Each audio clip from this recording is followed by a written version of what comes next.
this vehicle as a portable love boat. When I had the inspection done, I said, does it smell weird? And they said, no, it smells fine. And so we're both having a weekend, right? Sure. Where we want to get stuff done, but we don't want to get stuff done. Hi, Ashley. Hi. So we're hanging out at the Lesac this weekend. Kevin's a founder of Garage 531, and he's got a handful of pretty cool little Japanese cars here. Came out here because didn't want to work on the Volvo this weekend, and of course forgot some of my camera equipment, so we're going a little old school. Kevin's working on disassembling the interior on this truck. So Kevin, I'm gonna bug you while you're working on this. Okay. First, tell me what you're doing here. I am removing a door panel. As you can see, it's fairly faded, as in very faded. And so if you can see this whole truck, you can see the outside is pretty wild. So we just want the inside to be halfway as cool as the outside. The company that built this was Hello Special. They make aftermarket stuff for K-trucks. And this was one of their show vehicles. So they made the body kit, the wheels, the seat covers, a whole bunch of other stuff, and we got from them. Just trying to make it a little bit more exciting, as if this wasn't enough.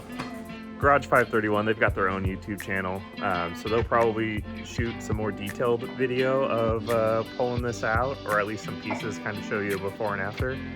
So definitely check that out. We're not here today to do a full a detailed video thing for them. We're just hanging out. It's just a Sunday. I think all weekend, both of us have been trying to get motivated to work on our projects. I've known Kevin 15 years now, almost. Since I've known Kevin, he's had a lot of pretty cool cars. An Miata that you turboed, Forester that you WRX swapped, just a handful of oddball cars that have been pretty cool. MR2 that he's doing a pretty cool engine swap on. The K-trucks. There's another cool Honda SMX behind me. Weird minivan thing. What cars have you owned that you've enjoyed most, or enjoyed the project aspect of it the most? I think project aspect is a different question than like what I've actually enjoyed the most. I've owned probably over 40 cars now. The Turbo Miata was cool because I was basically 100% learned on the go. So went through 3 engines on that. Finally, I ended up just buying a forged built motor and went the easy route after I, learned some stuff. That thing made about 300 rear wheel horsepower in a Miata, and that's the most terrifying car I've ever driven. I've driven stuff with double the power, and nothing tops how scary that thing was.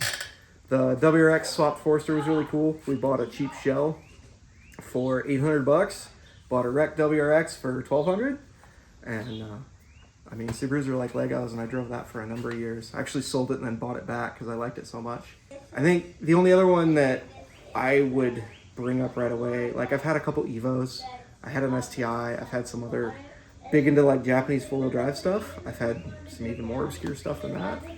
But I had a Subaru Baja factory turbo manual that I received with a blown engine. And so it was a JDM engine swap and did some different cams and some other stuff. And I would still be driving that, but about a week after I had it tuned on E85, somebody ran into the back of it, so, I also think you've had 2 Galant VR4s. I have had 2 Galant VR4s. And those are pretty unique. Those are a car that I didn't know a whole lot about, and those are they were cool. Yeah. You seem to enjoy them quite a bit. Well, I'm not super huge into, like, some people are really big into sleepers.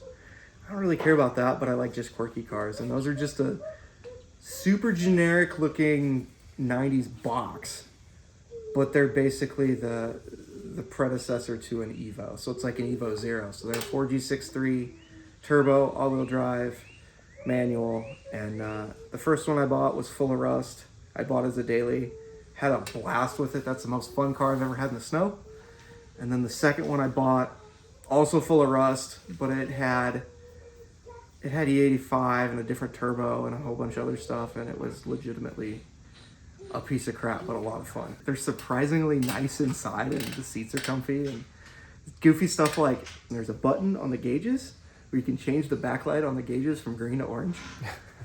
It's just quirky. Yeah, it's just quirky JDM stuff from the early 90s, And they're fairly cheap, but they're all rotted out now, especially being in the Midwest like we are. So this is my 91 MR2 Turbo. I've owned it for about 8 years. You can see now there's not a whole lot going on in here. There's no engine. This has got to be one of my favorite cars that I've ever owned. I've made a lot of memories with. So my wife and I have taken this to Idaho. It actually blew up on the way coming back from Idaho, and that's a long, kind of dramatic story. But that's also why it doesn't have an engine in it right now. I've gone on road trips through the Minnesota, Wisconsin, kind of Mississippi River Valley. Done cruises up there. This car's been to Pikes Peak. It's been on top of Pikes Peak. There's some cars that the memories with you that you make with them are worth more than the car. And that's what this is to me. And I've had a lot of really good memories, really almost all of them with my wife. And that's why I want to save it and keep it going. My dad actually has one too, and that's kind of what got me into these. And his was basically the same car, but red and factory turbo. And his was higher mileage. And instead of fixing an oil leak, he said, I'm gonna put a whole different engine in it, which is what we do as car guys. And so he did a 2GR V6 swap. And that gives you basically 300 wheel horsepower and lots of torque and no turbo lag, none of that. And it's an engine that's 20 years newer, so it's reliable. And so I've driven that a lot, and I got the ability to drive that out to Oregon and back. And that was like, yes, that's what I'm doing to mine. It was just like 100%, this is the engine that should be in this car. And so that's what we're doing on this one. And they sound crazy. Yeah, you might have to put a sound clip in there because they're pretty wild.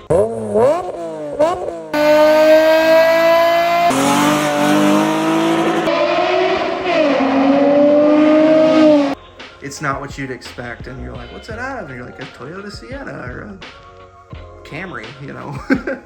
So obviously there's not a whole lot going on in here.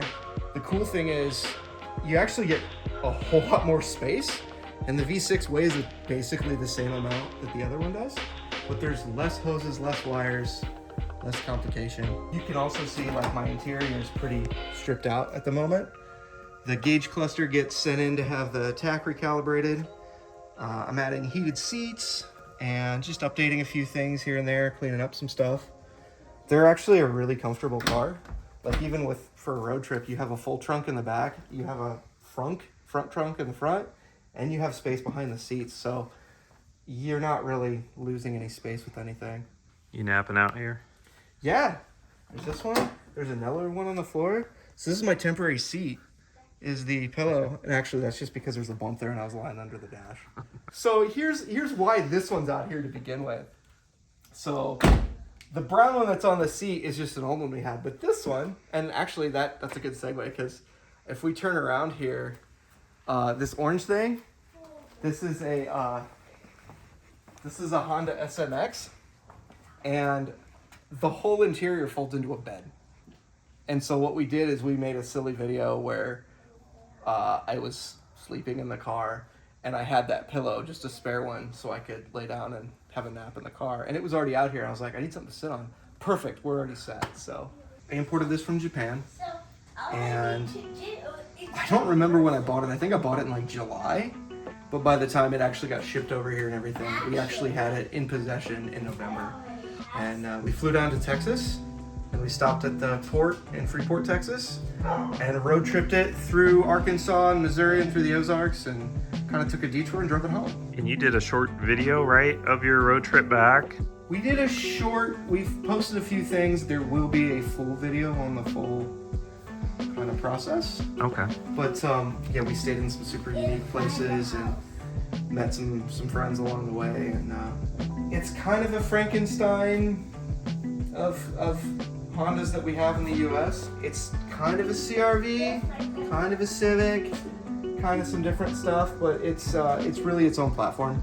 B20, 2-liter, non-VTEC, makes like 130 horsepower, and that's enough for what this is, but you can see how clean it is. It's a 96. It has basically 60,000 miles on it. Aside from the lip and the body kit and the side skirts, it's 100% stock. It's like 50 shades of orange. It's all factory. So the steering wheel's factory, the seats are factory, the speaker grills. There's been a lot of vehicles that have brought in as company cars that I wanted to keep. This is the only one I've considered actually doing that with. So the only reason it's sitting in here, it's sitting on a battery tender and everything, is we get salt and nastiness on our roads, and I just haven't brought myself to drive it in the gross stuff because it's spotless underneath. Now, I've seen this car just a couple times, and just today you pointed out that there's 2 doors on the passenger side and 1 on the driver's side. This is basically a Veloster, yeah. So you have 2 doors, and then if you look in here, look at how big that window is on the other side. It goes the whole length, and then you can do fun stuff like this. So as I said, the whole thing does fold into a bed, but if you just want to go into lounge mode, you can just hang out and be chauffeured around. Nice. So we need to go through a drive-thru with somebody driving and somebody else in the back like this and get your order and everything. And no one in the front seat? And no one in the front seat except for my feet. You were telling me a little bit. It's an SMX, and you spin the M sideways and it spells something, right? Yep, you can figure that out. It also has Love Boat on the dash. Somebody decided to name this the Love Boat, so I mean, it's been named, so we have to keep the name, right? So Honda made this vehicle as a portable love boat. It was marketed as such. In Japan, they have love hotels that you can rent by the hour, and this was an alternative to that. So on the other side over here, even the compartments underneath the cup holders over here is like a tissue box holder, and there's some other things, and it's kind of weird. Funny enough, when I had the inspection done, I said, "Does it smell weird?" And they said, "No, it smells fine." And so, yeah, it's very unique. But that is what Honda had intentionally originally made this for. So you can use it as a normal car too. And then the last one you have is this minty guy out here. This is your first import? So this is what got me into importing cars, yeah.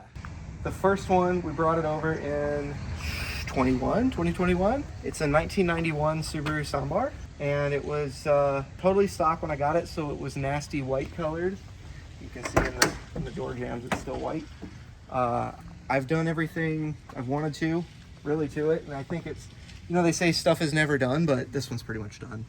So, recovered the seats, wrapped the whole thing, added a tack, added a different speedometer, stereo. It has a subwoofer, it has cool 3-spoke wheels.